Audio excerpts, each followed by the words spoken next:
Assalamualaikum guys, welcome back to my YouTube channel. So yes guys, in the previous video we had discussed about the rules for multiplication and division. लेकिन मैंने आप लोगों को सिर्फ division का rule पता था क्योंकि वीडियो ऑलरेडी बहुत लंबी हो रही थी, तो आज ही मैं इस वीडियो में आप लोगों को मल्टीप्लिकेशन का रूल दिखाऊंगी। अब क्या मतलब आप लोगों को पता नहीं समझ आ रहा है कि नहीं, मल्टीप्लिकेशन डिवीजन से क्या मतलब है। देखिए, डिवीजन और मल्टीप्लिकेशन हम तब आइडेंटिफाई करते हैं जब हम फार्मूला पुट करते हैं ना, तो अब उस फार्मूला में हमारे पास जो main formula R is equals to V over I है, वी डिवाइडेड बाय आई है, तो ये फार्मूला डिवीजन फॉर्म में आ रहा है। इट मीन्स ये मेथड हमारे पास डिवीजन का है। मल्टीप्लिकेशन का भी मेथड सेम है, मल्टीप्लिकेशन में सिर्फ ये होगा तो फार्मूला में हमारे पास मल्टीप्लिकेशन का साइन आएगा। अब हम इसको एक एग्जांपल से जो है वो डिस्कस कर लेते हैं कि एक एग्जांपल के थ्रू क्या होगा। Let's take an example of two quantities that can be force and distance s. तो हम ले लेते हैं f is equals to 10 newton plus minus 0.01 newton. ये मेरे पास आ गई मैग्नीट्यूड और लीस्ट काउंट ऑफ फोर्स। अब मैं एक डिस्टेंस ले लेती हूँ, that can be 50 centimetre. Magnitude हो जाएगा प्लस माइनस 0.001 सेंटीमीटर, मेरे पास इसका लीस्ट काउंट हो जाएगा। अब आप लोगों को पता होगा, जिन लोगों ने कल की मेरी वीडियो देखी होगी उनके बाद पता होगा नेक्स्ट स्टेप हमारे पास हो जाता है कि इन दोनों की मैंने परसेंटेज अनसर्टेनिटीज़ निकालनी है। परसेंटेज अनसर्टेनिटी का फॉर्मूला आप लोगों को पता होना चाहिए, that is like the percent uncertainty for f is equals to least count of that physical quantity divided by the measured value multiplied by 100, right? अब least count मेरे पास है। अब जो लीस्ट काउंट है इस फोर्स क्वांटिटी में मेरे पास है वो 0.01 डिवाइड बाय 10 कर दूंगी तो मेरे पास आ जाएगा 0.1%। अब मेरे पास जो परसेंट अनसर्टेनिटी फॉर एफ आ गई वो आ गई 0.1%। अब इसी तरह मैंने percent uncertainty for distance S निकालनी है। उसी तरह मैं लिखूंगी percent uncertainty for S means the distance, right, and उसका भी फॉर्मूला मेरे पास सेम ही होगा।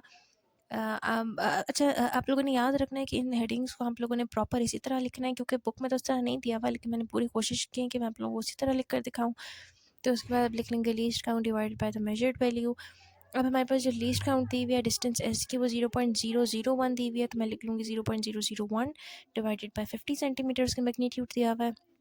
इसको मल्टीप्लाइड बाय 100 भी करना है गाइस। आई एम सॉरी, मैं बार बार लिखना भूल जाती हूँ, लेकिन मैं कर रही हूँ, लेकिन मैं लिखना भूल रही हूँ। तो मेरे पास 0.002% आएगा। यहाँ पर भी आप लोग साथ लिख लीजिएगा मल्टीप्लाइड बाय 100। ये आंसर्स मैंने मल्टीप्लाई करके लिखे हैं, लेकिन आई गेस मैं वो सिर्फ लिखना भूल गई थी, तो रियली सॉरी फॉर दैट। अच्छा, मेरे पास 2% अनसर्टेनिटीज़ आ गई, एक आ गई 0.1, एक आ गई 0.002। अब मैंने क्या करना है, टोटल अनसर्टेनिटी फाइंड आउट करने के लिए इन दोनों अनसर्टेनिटीज़ को आपस में एड अप कर देना है।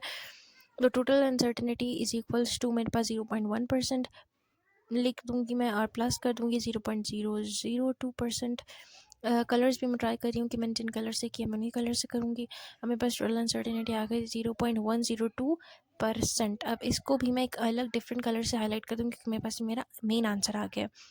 अब ये बहुत इंपॉर्टेंट है क्योंकि मैंने इससे अपनी फाइनल वर्क डन की अनसर्टेनिटी निकाली। अब देखिए, मेरे पास फोर्स और एफ और एस से मेरे पास दिमाग में जो फार्मूला आ रहा है वो आ रहा है वर्क डन का, W is equals to F multiplied by S. अब देखिए, ये मल्टीप्लिकेशन का है ना, मैं आप लोगों को रूल सिखा रही हूँ, इसीलिए मेरे पास इस क्वांटिटी के बीच में देखिए मल्टीप्लिकेशन का साइन आ रहा है। That sign shows that this is the rule for multiplication. तो 10 मल्टीप्लाई बाय 50 कर दूंगी, दोनों के मैग्नीट्यूड्स को आपस में मल्टीप्लाई कर दूंगी, 500 जूल्स मेरे पास इसका आंसर आ जाएगा।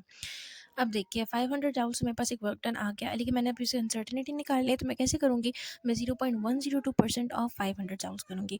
0.102 को डिवाइडेड बाय 100 कर दूँगी, मल्टीप्लाइड बाय 50 कर दूँगी, इसका आंसर आ जाएगा मेरे पास 0.51 जूल्स। अब 0.51 जूल्स मेरे पास लीस्ट काउंट आ गया फाइनल वर्क डन का। तो मैं सिंपल अपना जो आंसर लिख दूँगी, W plus minus delta W is equals to 500 joules plus minus 0.51 joules. इस तरह मेरे पास ये आंसर आ गया। 500 तो मेन था, 0.151 जो था ये मैंने अपना लीस्ट काउंट निकालना था हर हाल में। कैसे, अनसर्टेनिटीज मैंने ऐड की थी उसका परसेंट ले लेना मैंने 500 जूल्स। तो देखें कितना आसान था।